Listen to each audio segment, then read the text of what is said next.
Cinema பாணியில் வீட்டு வாசலில் உறங்கிக் கொண்டிருந்தவர்கள் மீது சரமாரியாக ஏறிய கார்.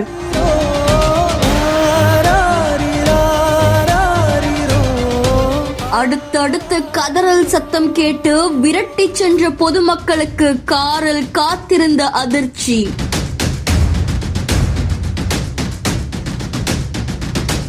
சென்னை அசோக் நகர் 10வது தெருவில் வசிச்சுட்டு வரவங்க தான் சரிதா அப்படின்றவங்க. அவங்களுடைய வீட்டு நிகழ்ச்சிக்காக உறவினர்கள் எல்லாரும் வீட்டுக்கு வந்திருக்காங்க.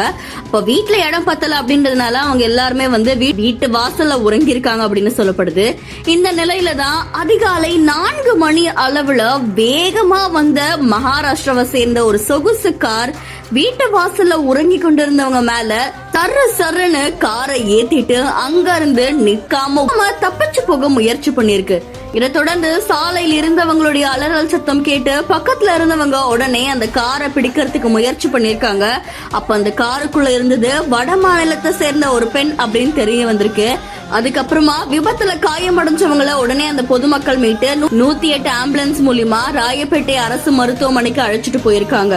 அதை தொடர்ந்து இந்த விபத்துல 4 பெண்கள் உட்பட 7 பேரு காயமடைஞ்சதாகவும் சொல்லப்படுது. அதுல சரிதாவும் பிள்ளை நாயகி அப்படின்ற 2 பெண்களுடைய கால் எலும்புகளும் உடைந்ததா உறவினர்கள் தெரிவிச்சிருக்காங்க. இந்த நிலையில விபத்து தொடர்பா வழக்கு பதிவு செஞ்ச கிண்டி போக்குவரத்து காவல்துறையினர் அவங்க நடத்தின முதற்கட்ட விசாரணையில அந்த இளம்பெண் மகாராஷ்டிரா மாநிலத்தை சேர்ந்த 41 வயதாக கூடிய வைஷாலி அப்படின்றதும், சென்னையில இருக்கக்கூடிய உறவினர்கள் வீட்டுக்கு அந்த வைஷாலி கூகுள் மேப்பை காட்டி அந்த பாதையில வந்ததாகவும் சொல்லப்படுது. குறுகலான முட்டு சந்து அப்படின்னு தெரியாது அப்படின்னு சொல்லி காவல்துறை கிட்ட தெரிவிச்சதா கூறப்படுது. இதை தொடர்ந்து காவல்துறையினுடைய 2ஆம் கட்ட விசாரணையில இந்த பெண் மது போதையில காரை இயக்குனது தெரிய வந்திருக்கு. அதை தொடர்ந்து குடிபோதையில வாகனம் ஓட்டுனது, அதிவேகமா வாகனம் ஓட்டுனது, கவனக்குறைவா செயல்படுத்தி விபத்து ஏற்படுத்தி அது மூலியமா அவங்களுக்கு பெரும் காயத்தை ஏற்படுத்தினதால இந்த பிரிவுகளின் கீழே இந்த பெண் மேல வழக்கு பதிவு செய்யப்பட்டிருக்கு.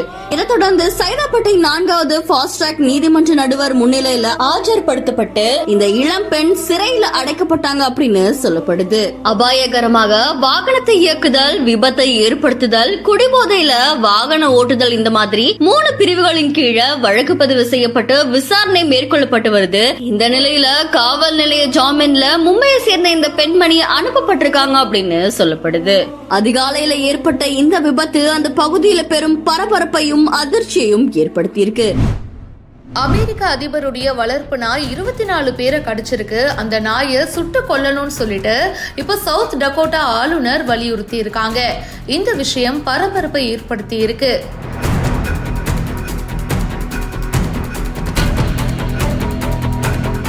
அமெரிக்க அதிபர் ஜோ பைடனுடைய வளர்ப்பு நாய் பார்த்தீங்கன்னா 24 பேரை கடிச்சிருக்குங்க. இந்த விஷயம் ஆரம்பத்துல இருந்தே சோஷியல் மீடியாக்கள்ல வைரலா தான் பரவிட்டு இருந்தது. அது ஒவ்வொருத்தவங்களையா கடிக்கும் போது பார்த்தீங்கன்னா நியூஸ் பயங்கரமா ஸ்ப்ரெட் ஆக ஆரம்பிச்சுது. அண்ட் இப்போ வரைக்கும் 24 பேரை கடிச்சிருக்கு. அமெரிக்க உளவுத்துறை அதிகாரிகள் 24 பேரை இந்த நாய் கடிச்சிருக்கு. ஸோ இதை உடனடியா சுட்டு கொல்லணும் அப்படின்னு சவுத் டகோட்டா ஆளுநர் வலியுறுத்தி இருக்காங்க. அவங்க என்ன சொல்றாங்கன்னா, நானும் இதே மாதிரி ஒரு நாய் வளர்த்தேன், அதுக்கு 1 வயசு தான்.